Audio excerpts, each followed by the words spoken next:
Добар ден, благодарам што сте на Слободен печат, започнуваат вести.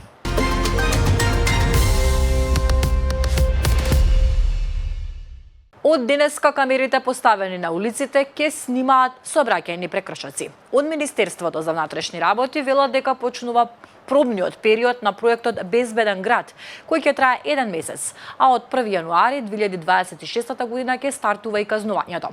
Како што објавуваат од МВР, на почетокот ќе се евидентираат сообраќајните прекршоци, како што се возење со брзина поголема од дозволената, минување на црвено светло, погрешно престројување, изминатиот рок на важност на сообраќајната дозвола и непрописно паркирани возила. Во следната фаза од проектот планирано е проширување на видот на сообраќајните прекршоци, што ќе ги регистрира електронскиот систем.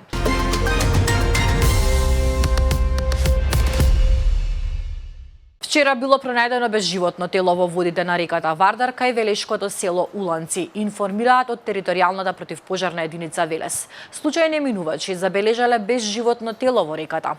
Издадена е наредба за обдукција за утврдување на причините за смртта и утврдување на идентитетот на пронајденото безживотно тело.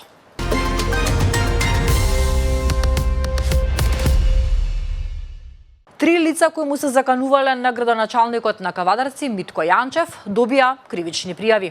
Прво обвинетиот по долг временски период на неговиот личен профил на Facebook пишувал објави со говор на омраза, навреди и повици за насилство и закани насочени кон оштетениот градоначалник на Кавадарци, поттикнувајќи омраза врз основа на политичка припадност и општествен статус. Обвинетиот 32 годишник објавувал и фотографии од оштетениот и неговите малолетни деца, заканувајќи се и кон нив, а како потврда за сериозноста на заканите споделувал и видеа во кој самиот пукал со автоматска пушка и пиштол. Од јули годинава започнал и преку телефонска апликација да се јавува кај градоначалникот, лично и преку пораки да се заканува по животот на оштетениот и неговото семејство.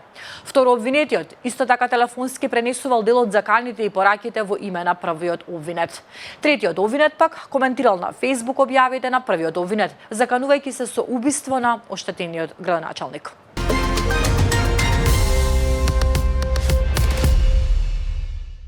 Конкурсот за директор на Македонската радиотелевизија мистериозно одложен. Во моментот кога МРТ треба да влезе во чиста и транспарентна постапка за избор на ново раководство, институцијата повторно заглавува во веќе видена шема.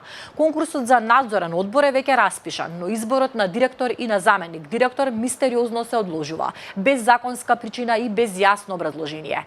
Додека тече 15-дневниот рок за пријавување кандидати за надзорниот одбор, во ходниците на МРТ се отвора друг слој на приказната.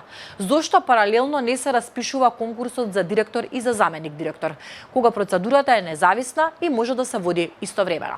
Според наши извори од телевизијата, одложувањето не е случајно, туку внимателно темпирано за да му се обезбедат дополнителни 3-4 месеци на актуелното раководство. Тој вакуум период, како што го нарекуваат, би им овозможил да завршат одредени финансиски и кадровски операции, што инаку би биле под поголема контрола. Темата е на Мартин Богатиновски.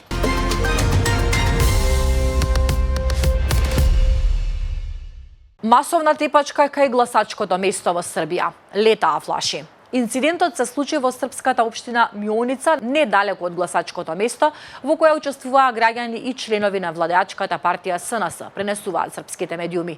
Жестокиот конфликт се случил во кафуле, а целиот инцидент е снимен на видеа што се проширија на социјалните мрежи. На објавените видеа се гледаат луѓе од внатрешноста на кафулето како фрлаат стаклени шишиња, штици и столчиња кон група граѓани на улицата. Едно видео покажува полицаец како користи стол за да ги одбие стаклените шишиња што летаат од кафулето кон улицата.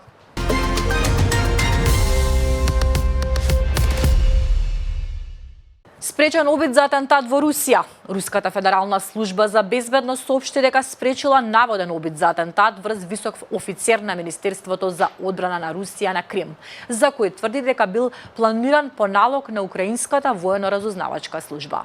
Според официјалното соопштение, ГУР наводно регрутирала државјанин на Украина, кому му биле дадени инструкции да постави експлозивна направа во приватниот автомобил на рускиот офицер и потоа да ја активира.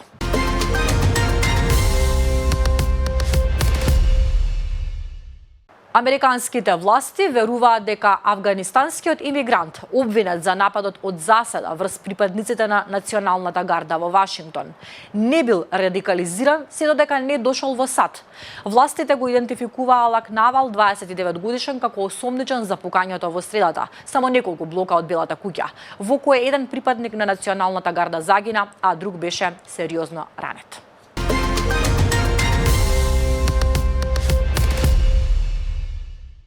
Венецуелскиот претседател Николас Мадуро ги обвини САД дека преку зголемено воено присуство во регионот се обидуваат да ја преземат контролата врз нафтените резерви на неговата земја. Мадуро наведе дека Вашингтон сака со смртоносна воена сила да ги преземе огромните венецуелски резерви на нафта, најголемиот нафтен басен во светот. Тој додаде дека овој потек го загрозува регионалниот и меѓународниот мир, безбедност и стабилност и представува закана за венецуелското производство и за глобалниот нафтен пазар. Miami Herald објави детали од телефонскиот разговор помеѓу американскиот претседател Доналд Трамп и Мадуро, во кој Трамп му рекол на Мадуро: "Можеш да се спасиш себе си и оние што се најблиски до тебе, но треба да ја напуштиш веднаш земјата."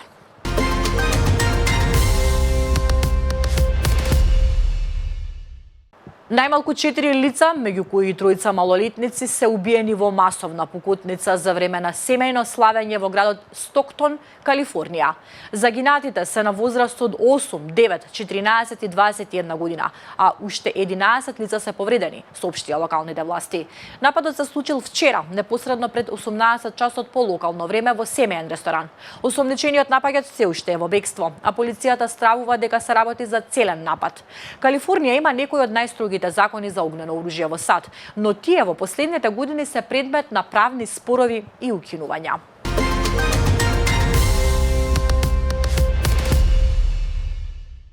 Над 400 лица се загинати во поплавите во Индонезија само на островот Суматра, додека повеќе од 900 луѓе ги загубија животите во налетот на бури и обилни дождови низ Тајланд, Малезија, Филипини и Шри-Ланка.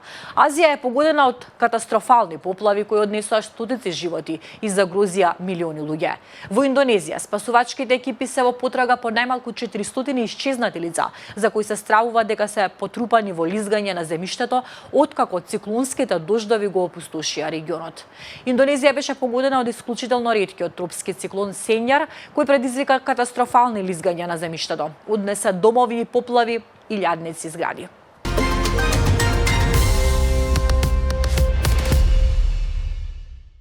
Верижен судир во кој учествувале околу 45 возила се случил на автопатот во Индијана за време на Денот на благодарноста. Судирот се случил на меѓудржавниот пат 70 по снежните врнежи во саботата, што резултирало и со откажување на стотици летови.